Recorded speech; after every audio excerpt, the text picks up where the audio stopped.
let us now see another example of angular SHM and another way of representing the angular SHM equation. Consider an example of a disk. Suppose we have a disk, and if it does angular SHM like this, to fro, ऐसे ये move हो रहा है, देखो, to fro like this, to fro, तो ये angular SHM. अब angular SHM का इक्वेशन क्या होगा? तो उसके लिए हम लोग ने अभी ये डिस्क को घूमते हुए देखा. अगर नहीं देखा तो वापस देख दो. घूम रहा है ये डिस्क कैसे? Clockwise anti clockwise, clockwise anti clockwise, clockwise anti clockwise, to fro, rotational motion हो रहा है. रोटेशनल मोशन मतलब इट हैज टॉर्क. तो मान लो टॉर्क कितना है? Tau is the torque. तो टॉर्क का फॉर्मूला क्या है? I alpha. ओके. अब हम लोग अगर लीनियर एसएचएम से कंपेयर करें, लीनियर एसएचएम, तो वहां पे हम लोग का इक्वेशन था F is minus K X. Okay. तो यहां पे हम लोग का टॉर्क का इक्वेशन क्या आएगा? F is minus K X से कंपेयर किया तो टॉर्क, फोर्स के बदले in rotational motion we have torque. Force के बदले रोटेशनल मोशन में क्या है? टॉर्क. डिस्प्लेसमेंट के जगह पे मान लो रेड कलर से मैंने दिखा, डिस्प्लेसमेंट के जगह पे we have angular displacement theta.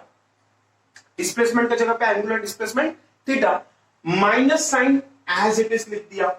और ये के कांस्टेंट के जगह पे, ये मैंने ब्लू कलर से दिखाया, कांस्टेंट के जगह पे एक अलग कांस्टेंट आएगा. लेट अस से सी. इसका नाम क्या है? टॉर्सियोनल कांस्टेंट. सी क्या है? टॉर्सियोनल कांस्टेंट. ये इक्वेशन कैसे बना समझ में आया? टॉर्सियोनल कांस्टेंट. इक्वेशन कैसे बना समझाइए? फोर्स का इक्विवेलेंट एंगुलर में टॉर्क, एंगुलर डिस्प्लेसमेंट का equivalent angular displacement theta, constant के बदले टॉर्सियोनल कांस्टेंट सी. ओके. टॉर्सियोनल कांस्टेंट नाम क्यों दिया? क्योंकि इसको टॉर्सियोनल मोशन बोलेंगे. ऐसा टॉर्सियोनल मोशन, तो ऐसा जो है ये टॉर्सियोनल. ओके. तो ये हम लोग का इक्वेशन आ गया, tau is minus C theta. Okay. अब टॉर्क का फॉर्मूला हम लोग को पता है ऑलरेडी. टॉर्क का क्या फॉर्मूला है? I alpha. ये तो सबको पता है, because torque is I alpha is equal to minus C theta. Okay.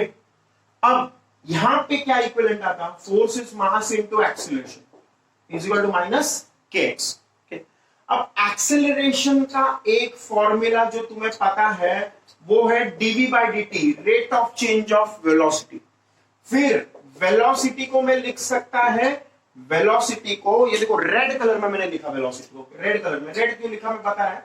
Late us write this v in red colour. अब वेलोसिटी का फॉर्मूला है dx by dt. ओके. तो d into dx, d square, dt into dt, dt square. तो acceleration का हमारा formula क्या बन गया? d square x upon dt square. तो this is the formula for acceleration, ये फॉर्मूला. तो देयरफॉर हम लोग का एसएचएम का इक्वेशन क्या हो जाएगा? मास इनटू एक्सेलरेशन. एक्सेलरेशन का मैंने वैल्यू रख दिया यहां पे, d square x by dt square. Okay. Is equal to minus K x.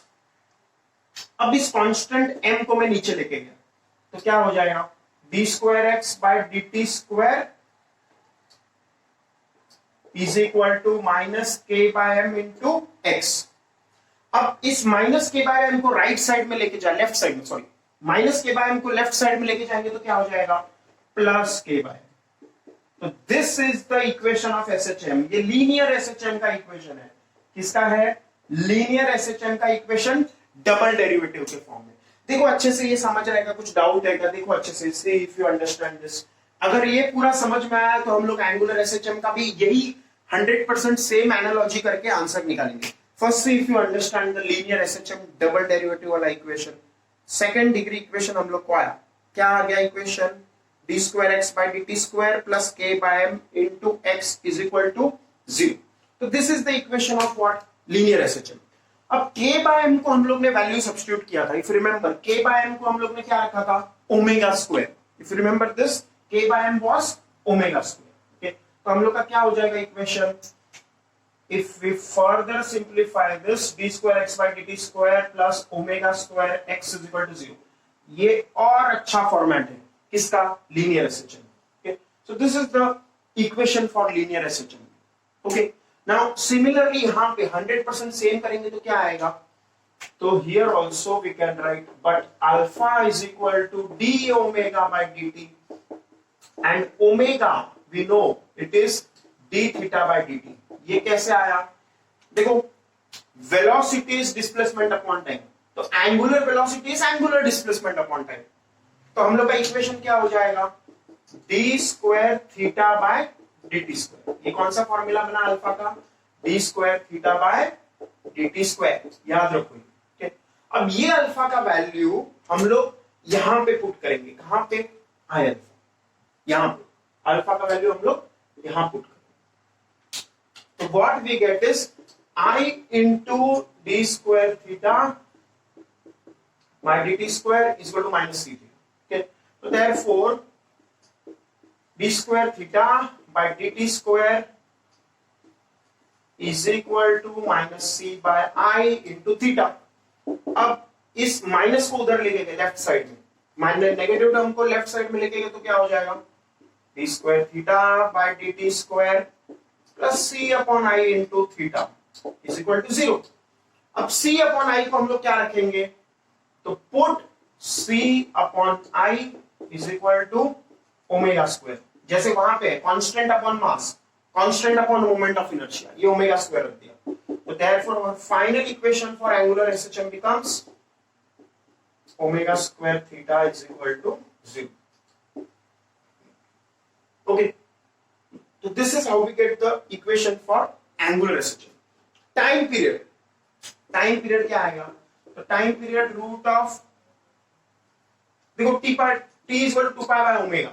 Omega का वैल्यू कितना है? c by I. ओमेगा का value root of c by, तो root of c by I रखेंगे तो यहां पे क्या हो जाएगा? Root of i by c। Okay, और एक फॉर्मूला यहां पे i अपॉन c क्या आएगा? यहां से i अपॉन c यहां से आएगा theta upon alpha. Therefore i upon c क्या हो जाएगा? Theta upon alpha, 2 pi root of theta upon alpha. ऐसा फॉर्मूला भी आ सकता है। ये क्यों हो गया? Because I upon C is equal to theta upon alpha. ऐसा, अब ये क्यों आ गया? I upon C is theta upon alpha from this equation. Which equation? I alpha is equal to C theta. Magnitude में मैग्नीट्यूड लिया मैंने, negative sign पे ध्यान मत दो। I alpha is equal to C theta. So from this I upon C is theta upon alpha. So that's it. That is how we get the equation of angular SHM and the time period of angular SHM. Okay. So this is one way of thinking. ऐसा भी सोच सकते हैं हम लोग angular SHM का। Exam में अगर angular SHM आएगा तो we'll write like this. ऐसा डायग्राम बनाएंगे एक। इसका डायग्राम कैसे बनेगा? जो मैंने अभी तुम्हें हाथ से घुमा के दिखाया, उसका डायग्राम ऐसा बनेगा। तो we have a disc like this, and this disc rotates like this. Okay. एक disc ऐसा clockwise 2 एंटी-क्लॉकवाइज फ्रो, 2 फ्रो 2 फ्रो 2 फ्रो ऐसा होगा। देखो 2 फ्रो 2 फ्रो 2 फ्रो ऐसा। तो this is how we get equation of angular SHM. तो this is the first topic which we are covered. Next, after this coming to next topic which is time period of magnet oscillating in a uniform magnetic field. एक magnet ले लेते हैं हम लोग, उसका time period निकालेंगे। Magnet, if you have studied magnetism, magnetism में हम लोग के पास टॉर्क ऑन अ मैग्नेट था। Torque on a magnet moving in a uniform magnetic field का फॉर्मूला था torque is m cross b। अगर याद रहेगा तो ऐसा फॉर्मूला था हमारे पास। Suppose first of all I draw a magnet. मान लो मैंने ऐसा एक मैग्नेट बना दिया। Suppose this is north pole, suppose this is south pole, and we place this magnet in a uniform magnetic field. मान लो मैग्नेटिक फील्ड कितना है? B magnetic field. ओके, तो इस पे टॉर्क कितना लगेगा? तो torque on a magnetic field, torque is m cross b। देखो अब ये फॉर्मूला तुम्हें याद नहीं है तो मैं वीडियो देखो मैग्नेटिज्म का, वहां पे मैंने ये प्रूव किया है। Torque is magnetic movement of a magnet cross product with magnetic field. Torque is m cross b। ये कैसे है? देखो थोड़ा याद दिलाता मैं तुम्हें। Torque is P cross E electrostatics में था। इलेक्ट्रोस्टैटिक्स में torque was torque on electric dipole. Torque on electric dipole is electric dipole movement cross electric field. तो torque on magnetic dipole movement is magnetic dipole cross magnetic field. तो इसको हम लोग लिख सकते हैं torque is mb sin theta. For small theta we can write torque as mb theta, simple. Okay, torque को क्या लिखेंगे, mb sin theta. For small theta sin theta is equal to theta, okay, mb theta. लेकिन torque का formula क्या होता है, I alpha, but torque is equal to I alpha. तो therefore mb into theta is equal to I alpha. Therefore theta upon alpha is equal to I upon mb, बराबर है कि नहीं? यहां से कोई डाउट है? अब भी हम लोग ने पिछले सेक्शन में क्या देखा, टॉर्क टाइम पीरियड का formula, time period is 2 pi root of theta upon alpha. ये निकाला था कि नहीं अभी? तो वही फॉर्मूला हम लोग यूज करेंगे, 2 pi root of I upon mb। ये क्यों हो गया, क्योंकि theta upon alpha is I upon mb, तो theta upon alpha is I upon mb। तो this is the time period of a magnet placed in a uniform magnetic field. एक magnet को हम लोग ने मैग्नेटिक फील्ड में रखा तो वो ऐसा ऑसिलेशन करेगा। क्यों करेगा, क्योंकि देखो मैग्नेटिक फील्ड का डायरेक्शन यहाँ है, तो नॉर्थ पोल पे क्या लगेगा, force F is equal to QE, electrostatics में था, याद है? तो वैसे ही मैग्नेटिज्म में क्या होगा, F is equal to QM into B, like this, vector से, okay? तो QM is the magnetic pole strength of north pole into magnetic field B, और यहाँ पे साउथ पोल पे उल्टे डायरेक्शन में रहेगा QM into B। तो ऐसा होगा। एक मैग्नेट है, ब्लू कलर में दिखाया मान लो मैंने, तो ब्लू कलर में मैंने मैग्नेट दिखाया था, नॉर्थ पोल ये साइड में, साउथ पोल यहाँ पे। तो इस पे फोर्स उधर लग रहा है, इस पे फोर्स नीचे लग रहा है, तो इसके कारण ये ऐसे घूमेगा, फिर ऐसे घूमेगा, ऐसे घूमेगा, फिर ऐसे घूमेगा, ऐसे ऐसे ऐसे ऐसे। तो जब ये ऐसा ऑसिलेट करेगा, टू फ्रो, तो इसका टाइम पीरियड कितना होगा, by this equation 2 pi root of I upon mb। तो this is the equation for what, time period of a magnet oscillating in a uniform magnetic field. और इसको अगर और हम लोग I का बात करें, moment of inertia, moment of inertia of a magnet कितना होगा, तो देखो मैग्नेट एक रेक्टेंगल है, मैग्नेट एक रेक्टेंगुलर शेप का रहता है कि मैग्नेट कैसा रहता है, रेक्टेंगुलर शेप। मान लो मैग्नेट का लेंथ है L और मैग्नेट का ब्रेड्थ है B, मैग्नेट का ब्रेड्थ कितना है B, और मैग्नेट का मास कुछ तो है स्मॉल m, मैग्नेट का मास कितना है स्मॉल m। तो मोमेंट ऑफ इनर्शिया का फॉर्मूला क्या है, ml square by 12 plus mb square by 12। देखो अब ये फॉर्मूला कैसे आया, तो ये फॉर्मूला तुम्हें रोटेशनल मोशन में पढ़ना पड़ेगा। This formula was proved in, this formula we have seen in rotational motion. Rotational motion में क्या है, moment of inertia of a rectangular plate, ml square by 12 plus mb square by 12 about the central axis। ये centre axis के about घूम रहा है कि ये मैग्नेट अगर मैंने ऐसे रखा है, ऐसे देखो नॉर्थ पोल कैसे है, ऐसे, तो मैग्नेट ऑसिलेट कैसे हो रहा है, what is the axis of rotation, axis of rotation is the central axis, centre से पास होने वाला। तो सेंटर से पास होने वाले एक्सिस के अबाउट मोमेंट ऑफ इनर्शिया है ml square by 12 plus mb square by 12। जैसे ये एग्जांपल लिया, ये मान लो ये रेक्टेंगल है, तो ये अगर सेंट्रल एक्सिस के अबाउट रोटेट हो रहा है तो ऐसे ऐसे ऐसे ऐसे ऐसे ऐसे, तो इस एक्सिस के अबाउट मोमेंट ऑफ इनर्शिया है ml square by 12 plus mb square by 12। m is the mass, small m क्या है, मास। तो मोमेंट ऑफ इनर्शिया का ये फॉर्मूला लगाना है। तो this is the torque on a, this is the time period of a magnet oscillating in a uniform magnetic field. ये समझ में आया पूरा। After this we take our next topic. तो torque on of a magnet in uniform magnetic field समझ में आया। Let us take next topic which is damped oscillation. कौन सा, डैम्प्ड ऑसिलेशन। ऑसिलेशन ही है जो हम लोग ने ऑसिलेशन का इक्वेशन निकाला था ना, x is a sin of omega t plus phi, omega is root of k by m, यही सब इक्वेशन देखना है। बट डैम्प्ड ऑसिलेशन है, डैम्प्ड ऑसिलेशन। डैम्प्ड ऑसिलेशन का मतलब क्या है, तो इफ लेट अस से, एक एग्जांपल लिया मैंने, मान लो एक कौन सा सिंपल सा एग्जांपल ले लेते हैं हम लोग। जैसे बच्चा एक झूले में झूल रहा है, एक बच्चा ऐसे झूले में झूल रहा है लाइक दिस। तो बच्चे को अगर मैं फोर्स लगाते रहूं तो कंटिन्यूअसली ऐसे झूलते रहेगा, अगर मैं कंटिन्यूअसली फोर्स लगा रहा हूं तो बच्चा कंटिन्यूअसली झूलते रहेगा। ओके, लेकिन अगर मैं फोर्स लगाना छोड़ दूं तो थोड़ी देर में ऑसिलेशन स्टॉप हो जाएगा, थोड़ी देर में ये ऑसिलेशन क्या हो जाएगा, स्टॉप, धीरे धीरे ऑसिलेशन कम होते जाएगा। तो oscillations die down after some time, देखो बंद हो गया ऑसिलेट होना। तो तो this is called as damping. इसको क्या बोलते हैं? डैम्पिंग। देखो ये झूल रहा है और थोड़ी देर बाद क्या, ऑसिलेशन स्टॉप हो जाएगा। तो now the oscillations have stop. तो this is called as damping and these oscillations are called as damped oscillations. Damped oscillation, normally oscillation ऐसा कंटिन्यूअसली ऐसे ऑसिलेट होना चाहिए था, कंटिन्यूअसली ऑसिलेट होना चाहिए था, पर ये रुक क्यों गया? तो रुकने वाला जो प्रोसेस है उसको बोलते हैं damping. And these oscillations which stop, which eventually die down are called as damped oscillation. In this kind of oscillations the amplitude decreases.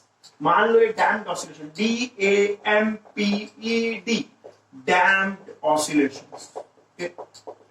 तो डैम्प्ड ऑसिलेशंस का अगर मैं ग्राफ बनाऊं एम्पलीट्यूड वर्सेस टाइम का, तो एम्पलीट्यूड वर्सेस टाइम क्या होगा? पहले एम्पलीट्यूड हाई होगा, फिर धीरे धीरे एम्पलीट्यूड कम होते जाएगा, कम होते जाएगा, कम होते जाएगा, कम होते जाएगा, फिर एम्पलीट्यूड जीरो हो जाएगा ऑलमोस्ट। थोड़ी देर बाद एम्पलीट्यूड क्या हो जाएगा? Zero.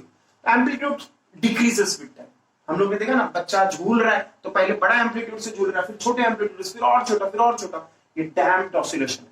And what is the equation of this damped oscillation? तो for understanding this damped oscillation let us take this diagram. मान लो ये हम लोग का डायग्राम, तो इसमें क्या, ये डायग्राम इसका ही बनाएंगे हम लोग। तो ये धीरे धीरे देखो, यहाँ पे देखो पहले ऑसिलेट हो रहा है, फिर धीरे धीरे क्या होगा, ऑसिलेशन बंद हो जाएगा, die down, oscillations die down. देखो धीरे धीरे ऑसिलेशन बंद हो रहा है।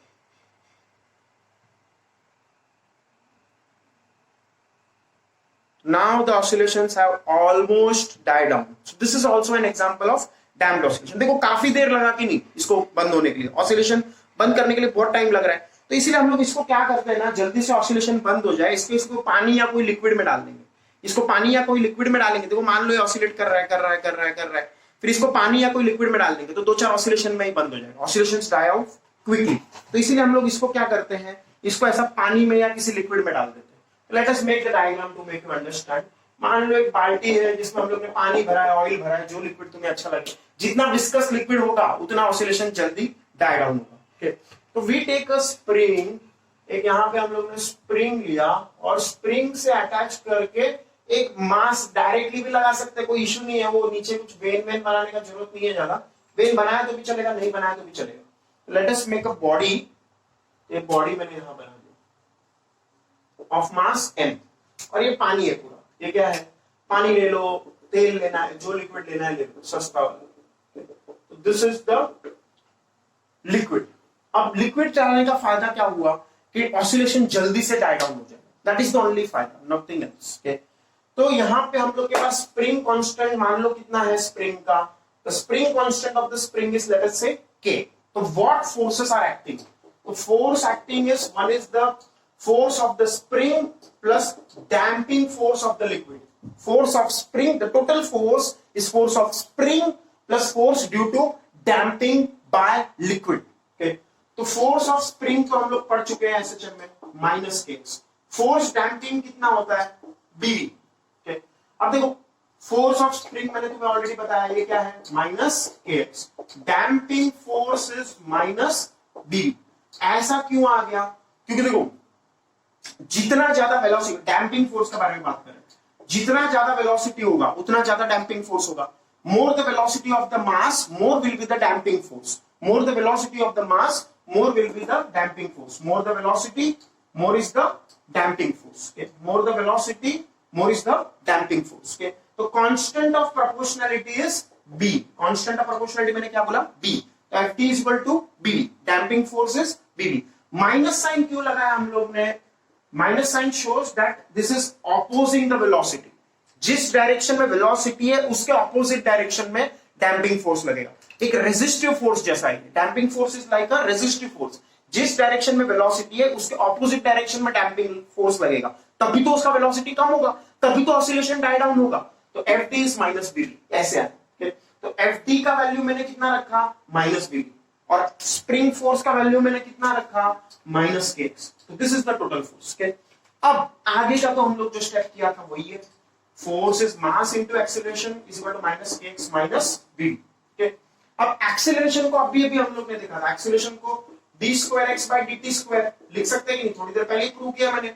थोड़ी देर पहले देखो, starting of this video we have seen this. Acceleration को हम लोग क्या रख सकते हैं, एक्सेलरेशन को हम लोग रख सकते हैं D square X by D square. तो is equal to minus K X minus B V. V को क्या लिख सकते हैं, थोड़ी देर पहले ही मैंने लिखा था, वी को लिख सकते हैं dx बाय dt। ओके, तो v को मैंने क्या लिखा, dx बाय dt। तो if you see carefully this is a equation like this, m d square x by dt square plus b dx by dt plus kx is equal to 0। So this is the second order differential equation, second order differential equation। Maths में तुम पढ़ोगे differential equations topic का video देखो, तो वहां पे तुम पढ़ोगे डिफरेंशियल इक्वेशंस का वीडियो में डालेगा, उसमें देखो डिफरेंशियल इक्वेशंस मैथ्स का टॉपिक है, उसमें इसका सॉल्यूशन क्या आता है। For this second degree differential equation we get a solution like this, x is equal to a e raise to minus bt upon 2m cos of omega dash t plus 5। तो this is the solution of this equation, ये solution.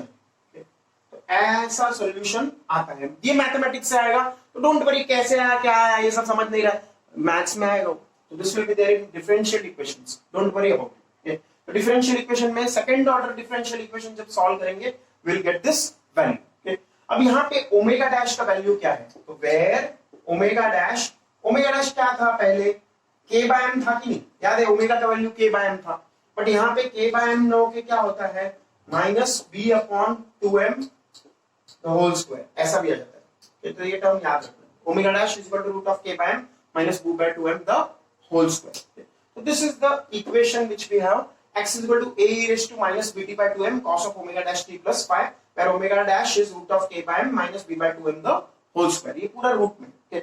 तो this is the equation for damped oscillation. ये किसके लिए equation है, damped oscillation. तो ये equation directly रट लेने का, ज्यादा टेंशन लेने का नहीं, कैसे आया क्या आया। तो this will come in maths differential equations topic में। तो for now remember this value.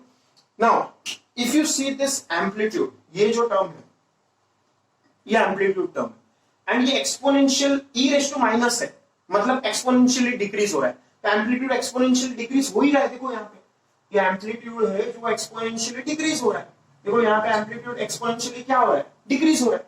और बाकी ये जो कोसाइन फंक्शन, मतलब साइन कोसाइन का जो साइनोसोडल वेव है, साइनोसोडल मतलब ऊपर नीचे वेव कैरेक्टर, वो वेव कैरेक्टर तो हम लोग को दिख रहा है यहाँ पे ग्राफ में। तो दिस इज द ग्राफ, चाहे यहाँ साइन हो या कॉस हो, कुछ बहुत ज्यादा फर्क नहीं पड़ेगा, यहाँ साइन भी लिख सकते हैं।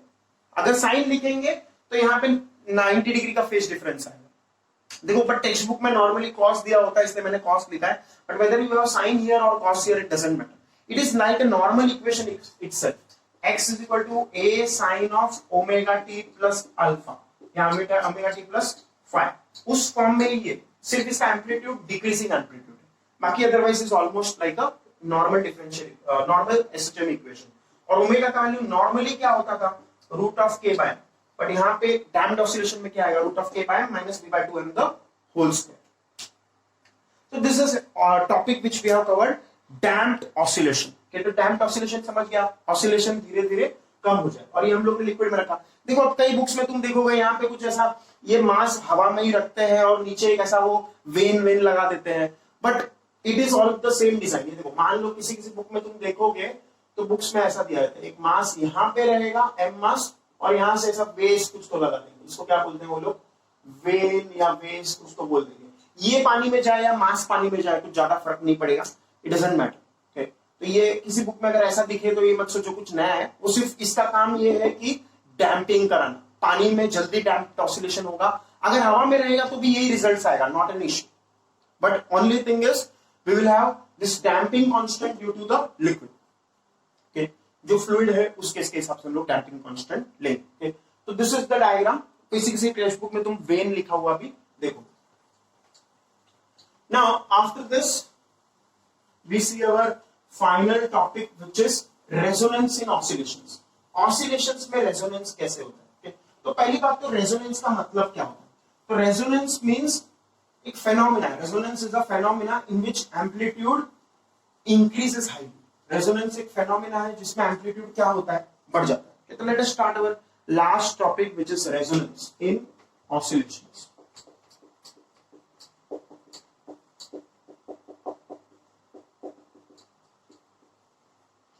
तो रेजोनेंस इन ऑसिलेशन, ओके, तो रेजोनेंस क्या होता है? पहले तो ग्राफ याद रखो,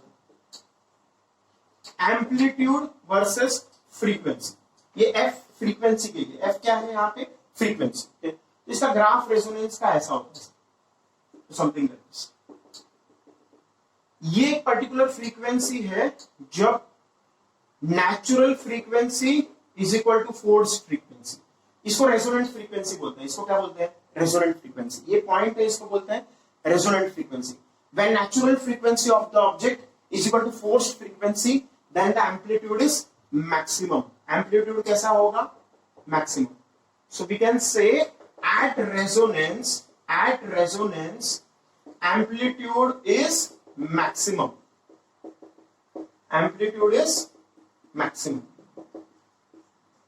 तो देखो ये रेजोनेंस फेनोमेना क्या है? तो मान लो, देखो रेजोनेंस का पहले हम लोग इफेक्ट समझने का कोशिश करते हैं। तो इफेक्ट कैसा है? मान लो एक एग्जांपल लिया रेजोनेंस समझने के लिए। Let us take the example of some, let us say this object itself, मान लो ये ऑब्जेक्ट लिया मैंने, तो ये वायर है, okay? अब ये वायर को अगर मैं ऐसे ऑसिलेट करूं तो इसका कुछ तो फ्रीक्वेंसी है कि नहीं? इसका कुछ तो, वायर का कुछ तो फ्रीक्वेंसी ऑफ ऑसिलेशन है। वायर का क्या है? कुछ तो नेचुरल फ्रीक्वेंसी है। ये वायर जिस मटेरियल का बना है उसके लिए इसका कुछ तो नेचुरल फ्रीक्वेंसी, कुछ तो फ्रीक्वेंसी से ये ऑसिलेट कर रहा है। That is called as natural frequency of the object. इसको क्या बोलते हैं? ये देखो, मान लो वेव्स बनाऊं या मान लो एक ऐसा ऑसिलेट कराऊं, तो this is what we have some frequency.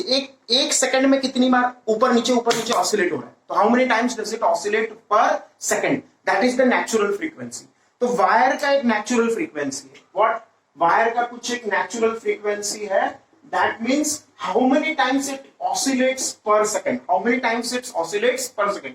This is frequency, natural frequency, okay. अब अगर ये फोर्स्ड फ्रीक्वेंसी के इक्वल हो जाए, forced frequency, then the amplitude becomes maximum, ऐसा नेचर में पाया गया। देखो ये एग्जांपल समझने के लिए एग्जांपल लेते हैं हम लोग। अमेरिका में एक ब्रिज था, अमेरिका में वो लोग ने नया एक ब्रिज बनाया था, नया ब्रिज बनाया। तो नया एक ब्रिज था अमेरिका में, वो ब्रिज पे गाड़ी आने जाना चालू हुआ था जस्ट। अच्छा ब्रिज बनाया था, बड़ा ब्रिज था, गाड़ी आना चालू हुआ था जस्ट, टूटने का कोई चांस नहीं था। बट फिर भी क्या हुआ, अचानक से एक दिन ब्रिज टूट गया। अचानक से ब्रिज का क्या हो गया? टूट गया। तो क्यों टूटा ब्रिज? तो बिकॉज ऑफ रेजोनेंस। तो उसमें क्या हुआ कि मान लो ये ब्रिज में क्या है, सपोज ये ब्रिज में ऐसा गाड़ी जा रहा है, suppose we have cars will go on the bridge. ये कार है, मान लो कार ब्रिज में जा रहा है। अब कार ब्रिज में जा रहा है और साइड बाय साइड हवा भी आता है कि नहीं? हवा आता है कि नहीं? तो ब्रिज, मान लो bridge is between two mountains, let us say यहाँ पे एक डोंगर है, यहाँ पे एक डोंगर है। तो डोंगर को कनेक्ट करने के लिए बीच में क्या बनाया? ब्रिज बनाया। अब हवा आ रहा है, यहाँ पे हवा आ रहा है, तो हवा का भी कुछ एक पर्टिकुलर फ्रीक्वेंसी रहेगा, तो ऐसे हवा आएगा। हवा का भी कुछ एक पर्टिकुलर फ्रीक्वेंसी है, ऐसे हवा का फ्रीक्वेंसी। तो हवा का फ्रीक्वेंसी हम लोग क्या बोलेंगे? Force frequency. जो फ्रीक्वेंसी हवा उस ब्रिज को ऑसिलेट करने के लिए फोर्स कर रहा है, जो फ्रीक्वेंसी हवा और उस ब्रिज को ऑसिलेट करने के लिए फोर्स कर रहा है, हवा भी उस ब्रिज को ऑसिलेट कराएगा, हवा भी उस ब्रिज को ऑसिलेट कराएगा बाय सम फ्रीक्वेंसी, लेट अस से फोर्स फ्रीक्वेंसी। अब किसी दिन अगर ऐसा हो गया कि नेचुरल फ्रीक्वेंसी और फोर्स फ्रीक्वेंसी इक्वल हो गया, तो उस दिन क्या हुआ? ऐसा हो गया कि हवा का जो फ्रीक्वेंसी है, हवा जो ब्रिज को घुमा रहा है या ऑसिलेट करवा रहा है बाय सम फ्रीक्वेंसी, वो उस ब्रिज के नेचुरल फ्रीक्वेंसी से मैच कर गया। तो what happened is natural frequency of the bridge was equal to the force frequency of the bridge. जो ब्रिज पे हवा की वजह से फोर्स फ्रीक्वेंसी हुआ और natural frequency of material of the bridge equal हो गया, और उस दिन एम्पलीट्यूड ऑफ ऑसिलेशन मैक्सिमम हो गया। एम्पलीट्यूड ऑफ ऑसिलेशन क्या हो गया? मैक्सिमम। तो एम्पलीट्यूड ऑफ ऑसिलेशन मैक्सिमम होने से क्या हो गया? ये ब्रिज ऐसा ऑसिलेट होके टूट गया, तो ब्रिज ब्रोक डाउन। तो due to this amplitude of oscillation the bridge broke down. The same thing, due to the same thing, building जो है, बिल्डिंग भी ऐसा ऑसिलेट होता है। कई बार अर्थक्वेक आता है, अर्थक्वेक आएगा तो क्या होगा? अर्थक्वेक में ऐसा क्रैश ट्रफ वेव्स आ जाएगा। और किसी मैक्सिको में अर्थक्वेक आया था, मैक्सिको में अर्थक्वेक में क्या हुआ?